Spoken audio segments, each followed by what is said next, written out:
Good morning, good morning to you. Good morning to you. Let's try that one more time.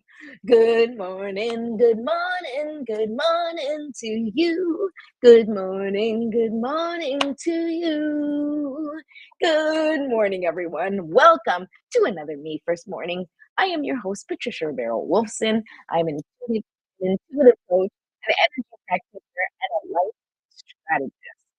And once again, darn it, always forget to turn off the other tabs that are open. Hello, everyone who's here.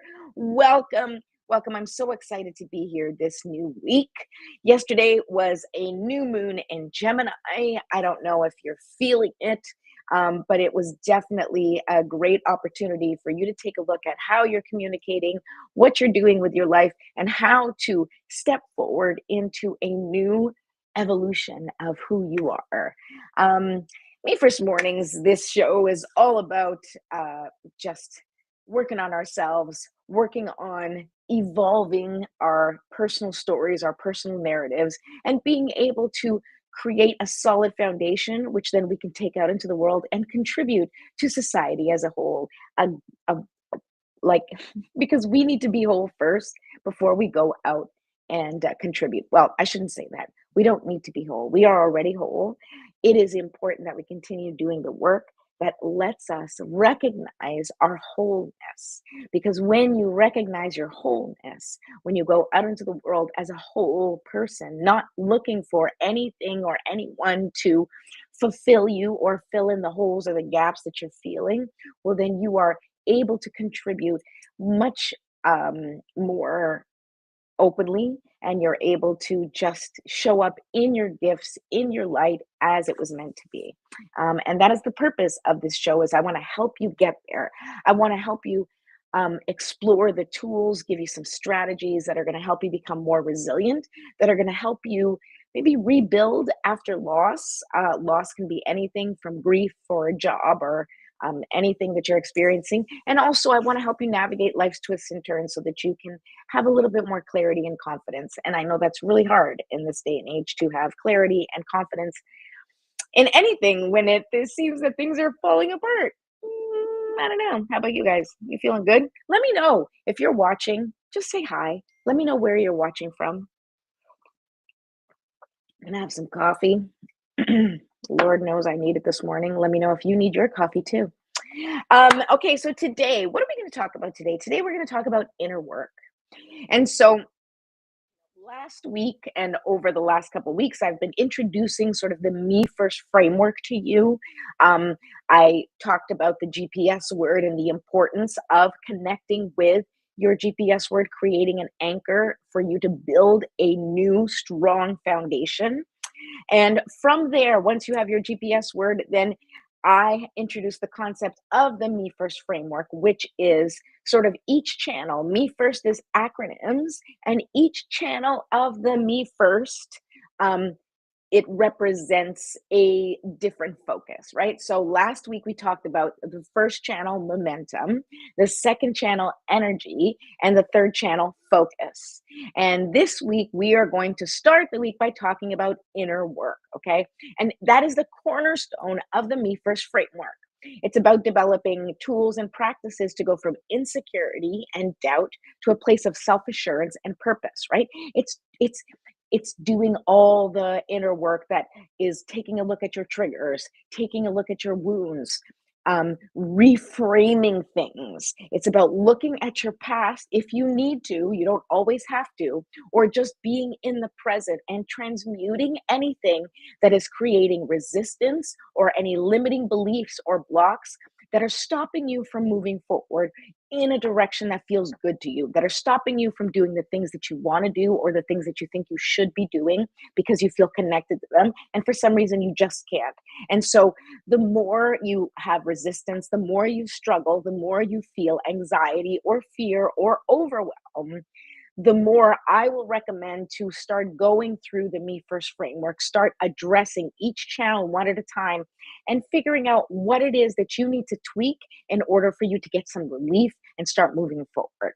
Okay, so we're going to go much more into that a little bit later. But first, let's begin with our me first ritual, okay? So, like I said, if you're here, say hello, hello, hello. Blah, blah. Mouth is still waking up this morning, guys. Hope your mouths are awake this morning. Oh, that is my dad calling me. Sorry, Dad. I'll call you later. I'm on live. Watch me, and you can spend some time with me. Okay, so let's light the candle. All right, I still have my blueberry waffle candle that I'm gonna use again. Okay. I don't have my essential oils. I'm still taking some time out from them because my hand is still not healed. Look at this. It's like it's crazy. So I am not going to be putting on essential oils, but I'll pretend. So nice. Okay. Guys, you know what I watched this weekend when I started watching was the Pee Wee Herman documentary. Can I tell you how much I love Pee Wee, how much I love, I believe, the artist Paul Rubens, who is now passed. And can I tell you how connected he was for us and our family? And when he passed after Scott died, it was like another blow to our family to lose Paul Rubens. I know it seems ridiculous.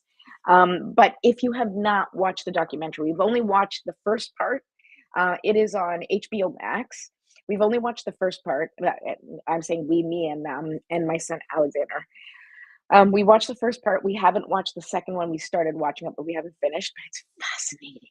It is fascinating, and it's fascinating also from from an analyzing perspective and just seeing someone of his caliber and hearing all of his twists and turns and what was going on beneath the surface and how he thought about things and his own resistance to his life and being exposed as the person he was and then trying to sort of change the narrative. It's really fascinating, and it's I find biographies about people that I care about and that I'm interested in really, really interesting to always take take a little peek behind the curtain, right? And just see what was really going on beneath the surface. So yeah, okay. I lit the candle. Let's move on. We're gonna do some deep breathing. Do some deep breathing. Okay, we're gonna do 3 deep breaths. You're gonna go in through your nose. Okay, inhaling like this, and you are going to hold for 5 seconds. Excuse me. And when you hold, as you're inhaling, I want you to imagine that you are bringing in all of the light of and life force energy of the universe and bringing in into your body. Okay. And then when you're holding, I want you to imagine that that life force energy goes through your body and just dissipates any stuck, stagnant, or tense energy in your body, just loosens it up and kind of like lets it dissipate. And when you exhale, I want you to just blow it out and let it just leave your body for Mother Nature to transmute it to something a lot more useful. Okay, so here we go. 3 deep breaths, hold for 5 seconds, and then release. And the exhale should be longer than the inhale so that you can activate your parasympathetic nervous system or your parasympathetic system. Okay, here we go. Deep breath in and hold and release.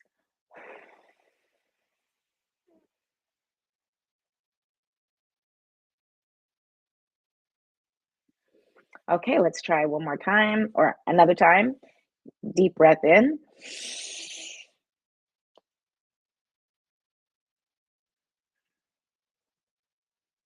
and release.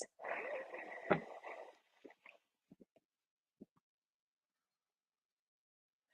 already start doing a little stretching. Okay, last one, really make it count. Deep breath in. I want you to hold and imagine that the capacity of your lungs is increasing. The capacity to hold life force energy is increasing. Your capacity to hold love and light is just increasing. Okay, let's do that one last time to make it really make it count. Okay.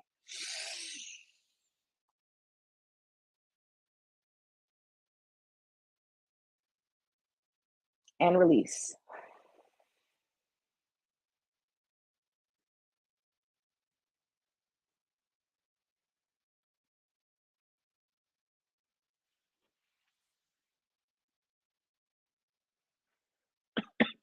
Okay, awesome. All right, so now it's time to stretch. I'm like, man, how do we do this?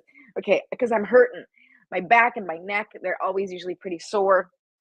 So stretch whatever it is that you feel the need that feels extra tense or sore. You want to release any sort of tension, stagnant energy, anything. We want to get things moving smoothly, right? Because if you're stiff, the energy can't flow if you're stiff. So feel for the stiffness, feel for the stuckness, right? Feel for the tension. And then breathe in into that place that feels tense. And then release.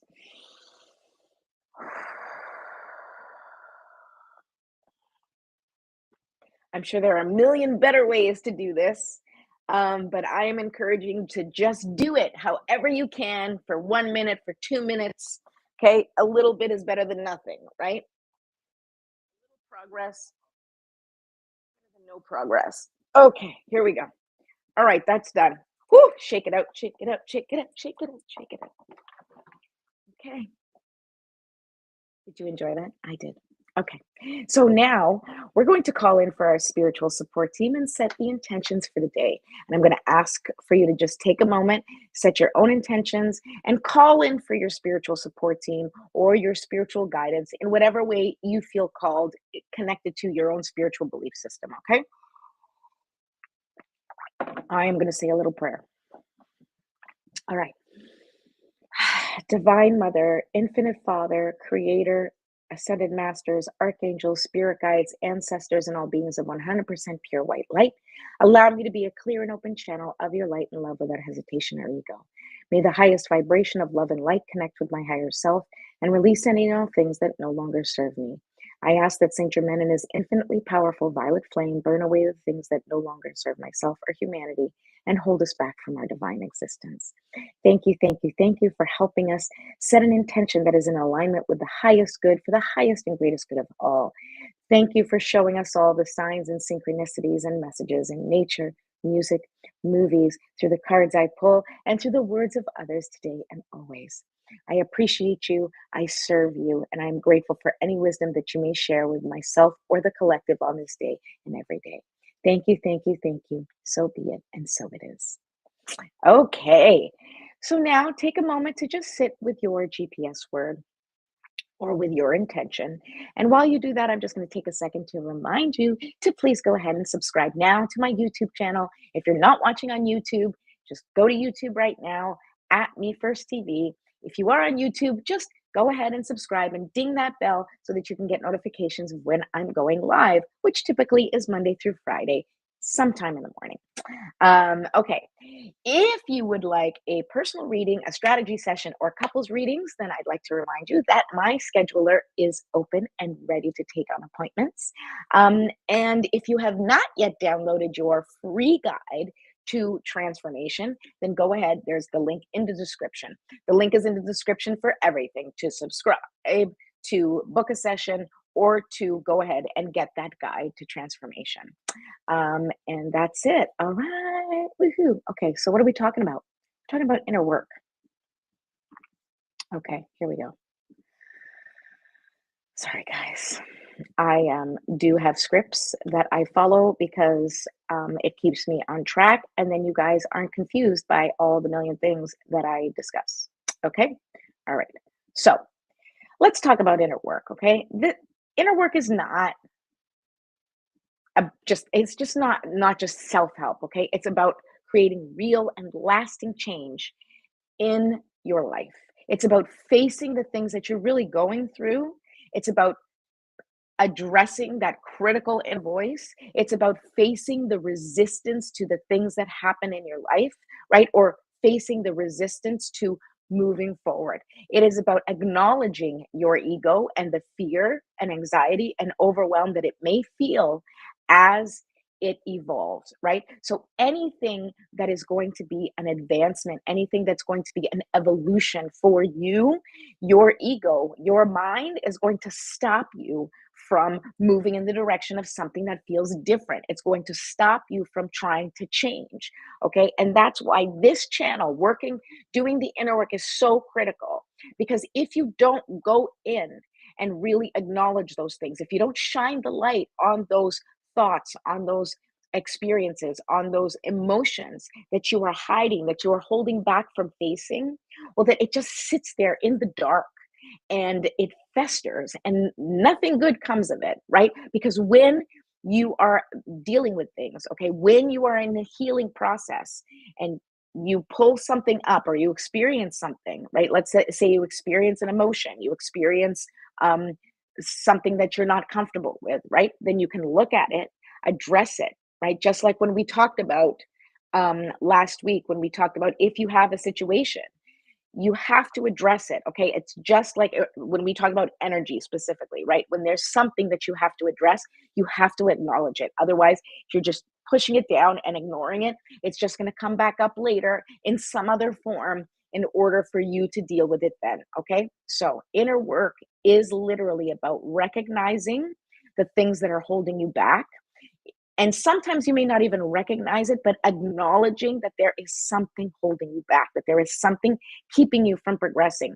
And it is an opportunity for you to take a look at those wounds that you still hold on to and then transmute them, change them, shift the perspective around them so that you may heal that part and then move forward.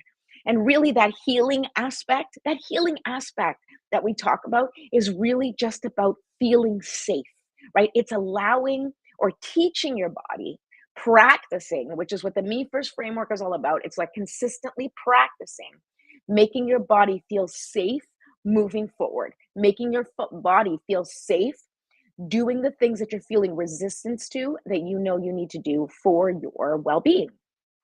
Okay. And setting yourself up for success, right? The inner work is setting yourself up for success. So, for example, you're like, I'm really struggling in my business and I don't know what to do right now. I can't seem to get myself to show up. Okay. Let's just say that. Okay. Because that's an issue that I find happens with a lot of people that I've spoken to, a lot of different clients, where they kind of are just really resistant to showing up maybe on social media and talking about what they do or talking about their gifts or even knowing what to talk about. But before you even get to that place where you can figure out what to talk about or get that clarity, you may have resistance to simply showing up. You may have resistance because you grew up basically being told that, you weren't very good, or you grew up watching people around you not succeed and have everyone sort of like point the finger at how they didn't succeed. And so you start to absorb the outside environment. You start to take those things, and it's not absorb, there's a word I'm looking for, internalize, okay? So, child, what you see happen outside of you, whether it is directed at you or not, right? So, if we're talking about, traumatic, like traumatic events that we go through as children that affect us directly, right? That is something that happens to us, or we're told we're no good, or we have some sort of disturbing experience with another person. Okay, that is a separate issue, right? And something that hopefully you can have a professional help you manage and navigate. But there are lots of times that we see things as children, right? And we see sort of how the world works, and then we internalize what it means, right? We internalize what it is that we need to know, or what, like, we make up our minds about what those things mean. And that's what stops us later in the future. Okay. So that seems like a little bit all over the place, but bear with me and I'll give you an example. Okay, so if you grew up in a home where people were very, very critical of each other, maybe not you, but let's just say they were very critical of each other, then you may hesitate to show up because you don't want to be the target of that criticism. So even if you were encouraged as a child and supported, and you were like, yes, you're amazing, you can do it, but you saw a lot of criticism happen in your family or around you, then you still may be hesitant to show up, or you still may be hesitant to put yourself out there, because although you have never directly received criticism, you internalize that doing things incorrectly will bring criticism. And so, therefore, you're going to reduce your chances of getting that criticism by not showing up. And the inner work in this case is bringing that to the surface, understanding, oh, I'm not showing up. Why is that? What am I afraid of? What is it that I am associating with my presence? What am, and you start to break that down for yourself and go, oh, you know what? I'm afraid someone's going to make fun of me. I'm afraid that I'm not going to have the correct information. I'm afraid I'm going to make a fool of myself. I'm afraid, and you may not know what it is that you're afraid of right off the bat, but that's why the inner work itself is so important, because you really figuring that out as much as possible and then being able to transmute it or shift it or change your perspective so that you're like, oh, you know what, that is because well, that is because, I mean, you may have something that is because blah blah blah, right? One of the things that has helped me the most with the inner work, is that I always remind myself and I remind my clients over and over and over again that it takes practice, right? You have all these limiting beliefs and these blocks and this resistance to things in your life because it's years and years of information, years of societal pressure, years of conditioning. And it's really hard to release that. It's not like in one session with a therapist or one session with a coach, even, or, 3 sessions with, a healer, that you're going to wake up and go, oh my God, amazing, I'm healed. No more resistance. I mean, if that happens for you, great. I've heard that it can happen. I have personally not seen it be that quick. What I have seen that truly works is the practice, is understanding, oh, this makes me uncomfortable. I don't like showing up because I feel exposed. So the more I practice showing up, I am creating safety in my body, teaching it that showing up is not dangerous by showing up and having things not happen, right? Like when I show up, I don't get criticism, or when I show up, I just get through it. That is in that safety around showing up. That is practicing showing up, practicing doing what you need to do. And with that practice, you are recalibrating your energy so that it's no longer a scary or resistant thing. You will not feel resistance in the same way because it's going to become habit, because you're going to get used to showing up. And that's why the most important thing for a lot of people is to just show up. It's not to do it right. It's not to do it in a specific way. It's just show up. Show up for yourself. And that's what the inner work is all about. It's about showing up for yourself and really taking a look at what makes you tick and what you can do that's within your power that you can shift so that you can evolve into the person that you truly want to become. All right, what else do we got here? Um, okay. So I want to talk a little bit about the inner critic here, because part of what helped me with my inner work was developing a relationship with my inner critic. And I recommend you do the same thing. Now, there's all sorts of, if you go on TikTok, you go on, any social media, there will be people who have their own tips and tricks about how to um, connect with your inner critic or how to address your inner critic. But one of the ways that I look at it is I like to look at my inner critic as a best friend, right? My inner critic is my best friend who is looking out for my best interests, but maybe she's not as adventurous as I am, right? So this is like your nervous best friend that's like, don't do this, don't do that. You're going to get in trouble. You're going to get whatever, right? So she's really looking out for you. She really is. It's the fundamental purpose of that inner critic is to protect you and keep you safe, right? Just like a best friend wants to protect you and keep you safe. And just like a best friend, sometimes you need to sit them down and say, hey, I know you're worried about me, and I am so grateful that you're concerned, but I'm going to be okay. I got this. And even if it doesn't turn out exactly the way I want, I need to do this for me. I need to practice. Come on, will you do it with me? Right. And that is the relationship that you need to build with your inner critic, because that inner critic is the one that needs to feel safe, right? That's the one that's, when it doesn't feel safe, it's going to speak up. When it doesn't feel safe, it's going to start saying things to you to try to prevent you from doing things that are different. It's going to try to say things to prevent you from changing because it is uncomfortable doing things in a different way. But you are going to become best buddies with that friend. Okay. You are going to become very close with that inner critic and understand that it is coming from love and you are in control. Just like you have a best friend who may not want to do things, and you're like, hey, man, I really want to do it. You're going to come with me, or I'm going to do it with or without you, right? And so that's what you got to tell your inner critic. I'm going to do this with or without your support. So I'd rather you support me. And there may be some trepidation or anxiety or whatever happens to come up for you.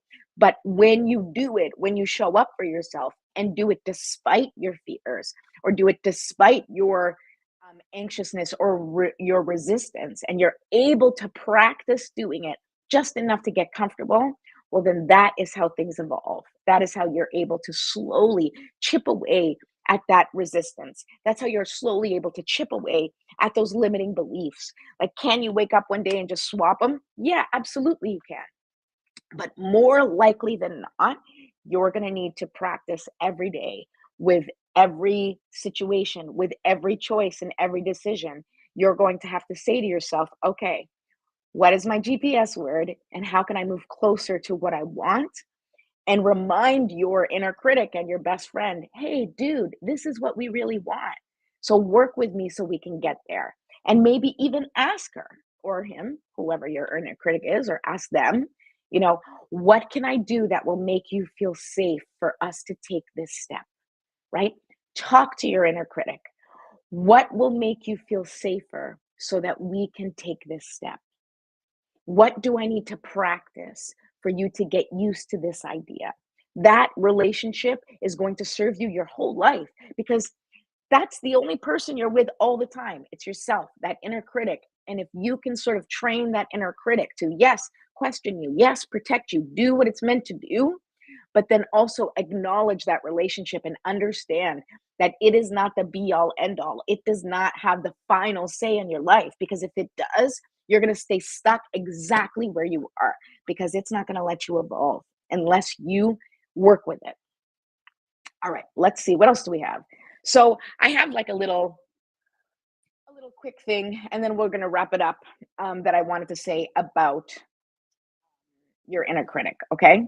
So first of all, as I am always talking about the GPS, that is your intention, right? So the way that you can start by doing your inner work is acknowledging the what you want, acknowledging who you want to be, acknowledging that GPS word, and knowing that there is going to be a journey, right? The GPS word here is here, right? This is the feeling that you want, and there's going to be a journey that is going to revolve around this GPS word. And you're going to want to create as many situations as possible where you get to experience this GPS word, right? And you have to bring it into your day to day and plan things out with the intention of, hey, how can I feel this word? How can I feel this way today? How can I feel abundant? How can I feel peaceful?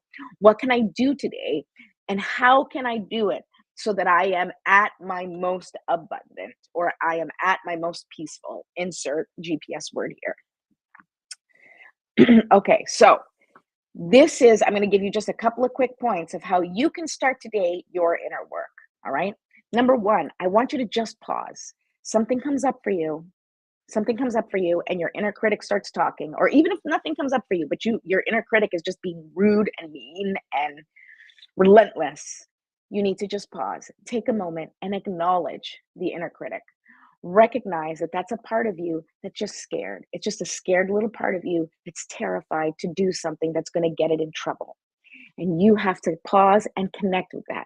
And literally, I want you to treat that inner critic as if it is your best friend or as if it's your child, right? And how do you talk to that child who's terrified of doing something that you know is good for it, but it's just never done it before? So, how do you talk to that child? How do you treat that child? How do you navigate the inner critic? And how can you improve that relationship between you and that inner part of you? Secondly, I want you to define your mission, okay? Whatever it is your mission for the day, right? I mean, you can define a grand mission that's like your purpose, but I find that that's such a big thing to do. So I want you to start small and just like, what is the mission today? What do you want to accomplish today? What is the most important thing for you today? What is lighting you up today? And I want you to do that because when you have a focus and a mission that you want to accomplish each day, and if you remind yourself of that mission and you have a little conversation with your inner critic and you're like, hey, bestie, I know you're scared of this, but this is our mission. So we have to take steps that maybe make us feel uncomfortable in order to accomplish our mission. So, what things do we need to do today in order to get a little bit closer to accomplishing that mission?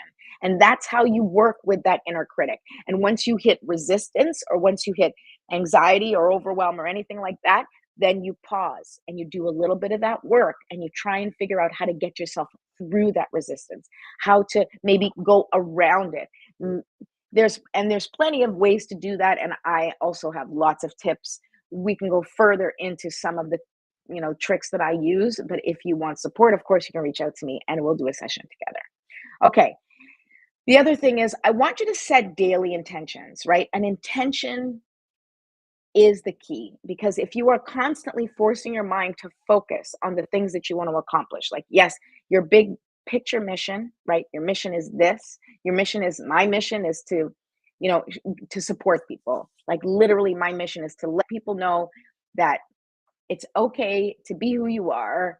And my mission is just to show up and support people as much as possible. Okay. So that's my mission. My intention each day may be different, where I have a specific intention where it's like, oh, I'm going to create this today, or this is how I'm going to support my mission. So the intention supports your mission, right? This is how I intend to support my mission using my GPS word. And then, of course, if you're having trouble, I want you to seek support. I want you to go out and find yourself either a friend, or maybe a family member, or an outside person like a counselor or a therapist or a coach, um, to help you move through these, um, to help you move through this inner work, which can be really challenging, right? Because it's easy for me to be like, oh, just shift your perspective. Oh, just, what's wrong? Oh, let's feel safe in our body. But then, like, the actual doing of it is hard. And that's why I'm going to consistently remind you that practice, practice, practice. Practice is the key. It's not going to feel good. It's not going to feel comfortable. You're not going to be like, oh, finally, I'm so connected. It's going to take you a while to feel that connected consistently, but you practice the connection. You practice showing up for yourself. You practice the momentum at which you want to guide your life. You practice holding your energetic field, right? You practice focusing on the things that you want. You practice with everything. And that is the only way that you're going to be able to support yourself, especially through great transformation, because you can't go from where you are to where you want to be without some steps in the middle. And those steps in the middle, those are practice. And the more you practice, the better you get, the easier it gets, and the more progress you make. All right. So let's pull some cards, and because it's time to wrap up. So let's see here. What? Watching from Earth. I think maybe it's a pranks to Earth. My phone crashed at the words things falling apart. Oh, Jim. Oh, yes. I don't know. Maybe you need to sit with that, do a little inner work, and find out why your phone seemed to agree with things falling apart. I mean, I know. We know why things are falling apart right now, because they're falling apart to come back together a little better. All right. So, what kind of inner work do we need to focus on? Jeez, I don't know what I'm doing here. Everything just jumped out. Let's try that again. Okay. What do the cards say about us doing inner work? How about this, cards? Can you bring us the guidance of what can we do in order to, have an easier time with our inner work, right? What do we need to know about getting that inner work done, and the importance of this inner work? Give me something. What do we need to know about this? Okay. Duality. Oh, it's so good. Duality. Okay. So duality, this card is specific to the Luna Soul Tarot deck. All right. Let's see what it says. Duality. Duality. Duality. Okay. The wind settles the seed of opposition at the zenith of self-assurance, and we turn and we grow. Where lies absolute reality when one thing depends upon another? The great without the small, the beautiful without the homely, active without the passive. For each, they are merely two sides of the same mountain, one bathed in light and the other cooled in shade, both of equal value. How do we judge by our own absolute standard when the truth for one may not be so for another? Our inner worlds, perceptions, experiences, each as unique as our fate. What is fair to one may be an injustice to others, an intransient binary rarely crossed. Observe the duality and know the interrelation. Perspective defines all. I mean, this is really what we're talking about in terms of inner work, right? It is all about perspective. And just as it says here, something that seems to be really traumatic and upsetting and an experience that can have completely changed your life in a negative way, you have the opportunity to potentially look at it and shift your perspective about it and recognize your growth, recognize how you've shifted in a positive way, recognize any gratitude you may have for the good things that came from that situation. Now, this is not about spiritually bypassing anything that's happened to you and be like, oh, it's okay, never mind, I'm just going to look at the good stuff. No. Okay. You need to fully feel the things that happened to you. You need to fully acknowledge and validate any traumas, any experiences that you've been through that have affected you, that you see are preventing you from moving forward, that you see are wounds that still exist, that needs to be acknowledged. But once you've acknowledged it and realized, okay, you are hurt, right? This is a piece of me that's hurt, and I would like to take care of it. I would like to nurture it. I would like to change it from this hurt and transmute it into something that can be supportive, right? Because that's what we want. If you continue to allow the hurt to be stay in its hurt form, if you allow the wounds to remain as wounds, they are festering, they can become infected. And then, and I'm speaking energetically, of course, but just like in real life, if you have a cut on your arm and then you don't clean it out, you don't like worry about it, you just stick a band-aid on it and keep about your day, you can start an infection underneath the surface. And you may not even realize it, but you can become septic from this infection, right? And I think that that's what we need to acknowledge when we are looking at our well-being in general, is that not just physically but mentally we can become sick. Mentally we can become, um, if we don't address our wounds and shift them as material that can support us in the future, right? Anything that has been hard for you, I want you to encourage yourself to turn it into something that can build your resilience. Like I said, this is not about ignoring or invalidating any of your experiences.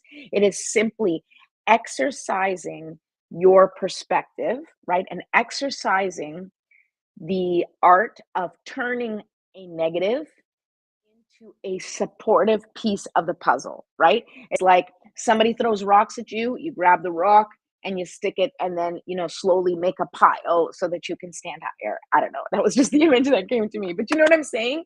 You have to use it for your well being. You have to shift it from a wound that holds you down into something that you can use to stand on so that you can build a stronger foundation. Okay, and that's what this is. This duality is understanding that you can look at things from all sorts of perspective, understanding that all things can be true at the same time. For example, in my life, right? I can be incredibly upset and distraught at the fact that I no longer have my best friend and husband with me in my life.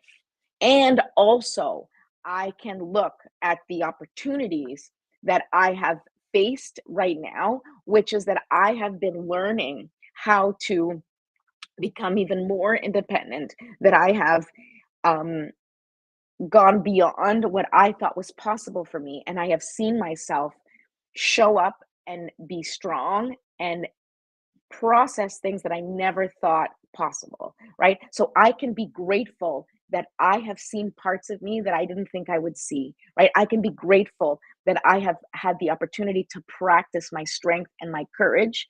I can be grateful that I now have a different perspective of who I am and what I'm capable of than I did before. I can be grateful for that. I can acknowledge that as a positive experience that has come out of a very traumatic and sad experience in my life, right? Both things can be true. And it's important that we acknowledge, like, yes, the loss, this changed my life definitively for the rest of my life. I will never be the same. I will never be the same person because of what I went through watching my husband suffer through his illness and then losing him. But it is also my responsibility to understand the what good has come from that in my life, even if it doesn't feel like a lot of good. And trust me, there's a lot of stuff that does not feel good, but it is my job. It is incumbent on me to find the positive aspects, to find the encouraging moments. It is incumbent upon me to find pockets of joy and gratitude in my life, regardless of what I've been through, because I'm still here and I still need to function and I need to be a contributing member of society. And in order to do that, I have to shine my light. And I can only shine my light if I feel connected to that light. And if I allow myself to be overtaken by the darkness of grief, then I cannot shine my light. I cannot fulfill my purpose on this earth. Okay? So, those are my words for you. I hope that that was helpful. Please feel free to reach out. Don't forget to subscribe to my YouTube channel and make an appointment. Let's have a session if you need some support going through this transformational stuff because it's hard. This is hard stuff. It is not easy. And you can ask for help because that's what I'm here for. That's what we're all here for. We're all here to just walk each other home, right? All right. I love you all.